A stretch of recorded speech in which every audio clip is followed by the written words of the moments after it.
Hello everyone, welcome back to my channel. ఈరోజు vlog అయితే మీకు అర్థమైపోయే ఉంటుంది.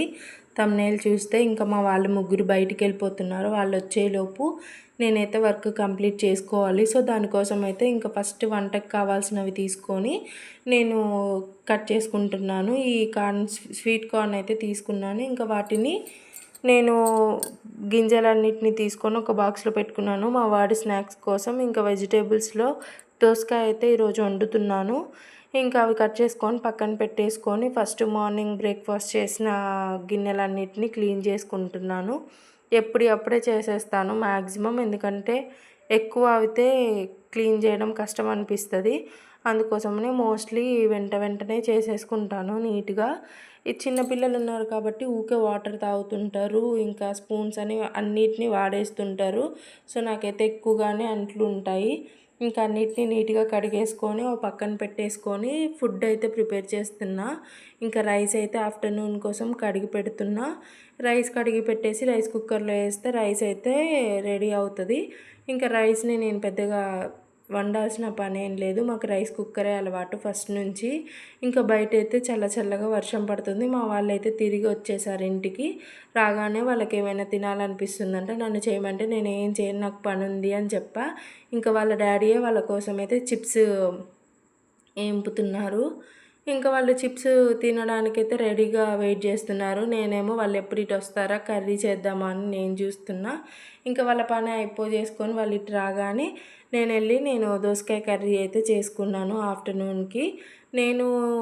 వాళ్ళు ఏంపిన చిప్స్ నాకు ఇస్తే నేను కొన్నిటిని తినుకుంటూ దోసకాయ కర్రీ అయితే కంప్లీట్ చేసేసాను. ఇది ఆఫ్టర్నూన్కి కర్రీ. ఇంకా ఈవినింగ్ అయిపోయింది. ఇంకా మా వాళ్ళకి మళ్ళీ స్నాక్స్ టైం అయింది. ఇంకా స్నాక్స్ పెట్టాలి కాబట్టి వాళ్ళ కోసం అయితే స్వీట్ కార్న్ అయితే బాయిల్ చేశాను. ఇంకా వాళ్ళకి ఎవరిది వాళ్ళకి ఇచ్చేస్తే వాళ్ళే మంచిగా కూర్చొని తినేస్తారు. ఇంకా చూడండి ఎట్లా తింటున్నారో, అది చాలా వేడిగా ఉంది. అయినా మా వాళ్ళకైతే అవి తినాలి, టేస్టీగా ఉంది కాబట్టి. ఇంకా ఈవినింగ్ టైం కాబట్టి టీవీ చూస్తూ మేమైతే అసలు టీవీ చేంజ్ చేసే సాహసం చేయము, ఎందుకంటే మేము టీవీ బంద్ చేస్తే వాళ్ళు గోల స్టార్ట్ చేస్తారు. అందుకే కాసేపు టీవీ పెడితే నా పని అయితే కంప్లీట్ అయిపోతుంది. ఇంకా మార్నింగ్ బెడ్షీట్స్ బట్టలు అన్నిటినీ తెచ్చుకొని ఒక చైర్లో అయితే వేసుకున్నాను. ఈరోజు చాలా బట్టలు ఉన్నాయి. ఇంకా మళ్ళీ స్నానం చేసిన బట్టల్ని వాషింగ్ మిషన్లో అయితే వేసేసాను, ఎందుకంటే అప్పుడప్పుడు మర్చిపోతా. ఇంక ఈమెగారు తినడం అయితే అయిపోలేదు. మా వాడు అక్కడికి ఇక్కడికి తిరుగుతూ స్నాక్స్ అయితే తింటున్నాడు. ఇంకా నేను మళ్ళీ చింకు లంచ్ బాక్స్లో ఉన్న బాక్స్ని తీసుకొచ్చి వాష్ చేస్తున్నాను. ఆ వంట కూడా అయిపోయింది కాబట్టి ఇంకా గ్యాస్ అయితే క్లీన్ చేసుకుంటున్నా. నేనైతే డైలీ గ్యాస్ అయితే క్లీన్ చేస్తాను, అందుకే నావి తొందరగా పాడైపోతున్నాయి రస్ట్ వచ్చి. అన్నిసార్లు కడగొద్దని నేను అంటారు, కానీ అన్నీ వండిన ఐటమ్స్ పడుతూ ఉంటాయి కాబట్టి నేను ఊరికే వాష్ చేస్తూనే ఉంటాను. ఇట్లా ముగ్గేసుకుంటే నాకు కొంచెం మంచిగా అనిపిస్తుంది. ఇంకా వాష్ చేసిన బట్టలన్నిటిని తీసుకొచ్చి చైర్లో వేసి ఫ్రీగా ఉన్నప్పుడు అన్ని పనులు అయిపోయిన తర్వాత ఇట్లా ఫోల్డ్ చేసేసి ఎవరి వాళ్ళకైతే పెట్టేస్తాను. ఇంకా పెద్ద పని అయిపోయినట్టే.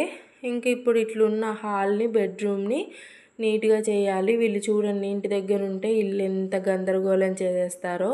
ఇంకా వాళ్ళకి ఆడుకోవడానికి వేరే సోర్స్ ఏం లేదు కాబట్టి వాళ్ళు ఆడుకున్నంతసేపు ఏమనను. ఇంకా వాళ్ళు ఆడుకున్న తర్వాత నేనైతే ఇల్లు మొత్తం నీట్గా ఊడ్చేసుకొని వాళ్ళు కాసేపు బయట కూర్చుంటే మొత్తం నీట్గా అయితే చేసేసి మళ్ళీ పిలుస్తాను.